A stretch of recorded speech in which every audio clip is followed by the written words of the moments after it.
Are you a big Star Wars fan? Did you know that there are lightsabers in the asset library that you can put in your worlds right now? What? Open the Build menu and select the Asset tab. Search for Energy Sword and pull that asset out. Going into Preview mode, you can see that I can grab this lightsaber, and by pressing the index trigger, I can extend and retract the blade.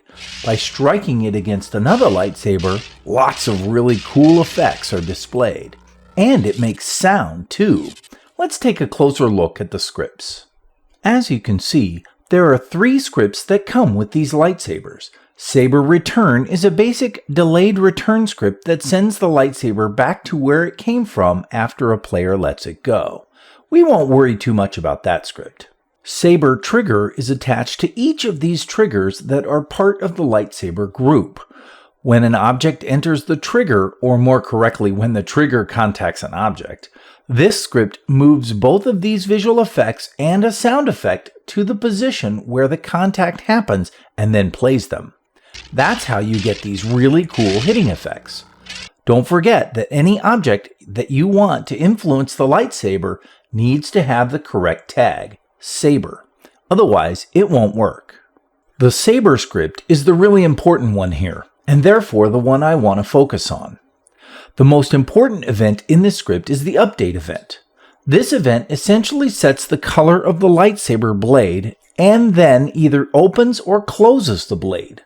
Believe it or not, the saber color is set based on the number of letters in the holder's name. I'll get to that in a second. Whether the blade is on or off is determined with a boolean called closed. When the closed boolean is true, the blade is off, and when the closed boolean is false, the blade is on. Notice that when the blade is off, the closed sound effect is played. The running sound effect is stopped, and the blade itself, an object group called Saber, is scaled to 0.01 on its z-axis. When the blade is on, however, the open sound effect is played, the running sound effect is started, and the blade itself is scaled to 1 on its z-axis. When the world is started, we immediately send the update event. Also, when the index trigger is pressed, we flip the closed boolean and then send the update event. When the lightsaber is grabbed by the player, we set the color iterator variable to the length of the name of the player who grabbed it, modulus 20. What that means is that if the length of the player's name is greater than 20, it will restart counting at 0. Then we send the update event, which will of course update the lightsaber's new color. When the lightsaber is released by the player, we go ahead and turn off the blade by setting the closed boolean to true, and then send the update event.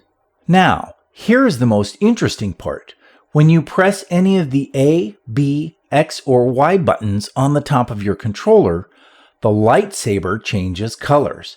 So even though your lightsaber color is assigned to you at first, it doesn't have to stay that color. The color iterator variable is cycled upward by a factor of 1 every time the button is pressed. That changes the color of the blade. Like I stated before, through the use of the modulus code block, when the number increases to be 20, it then resets to 0. Of course, we then send an update event to complete the change. You can build your own lightsabers. To put your personally built lightsaber in the group, start by opening the Properties panel of the lightsaber group.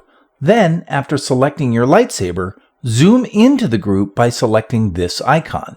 Your lightsaber is now part of the group. Feel free to delete the other lightsaber parts and position yours in its place.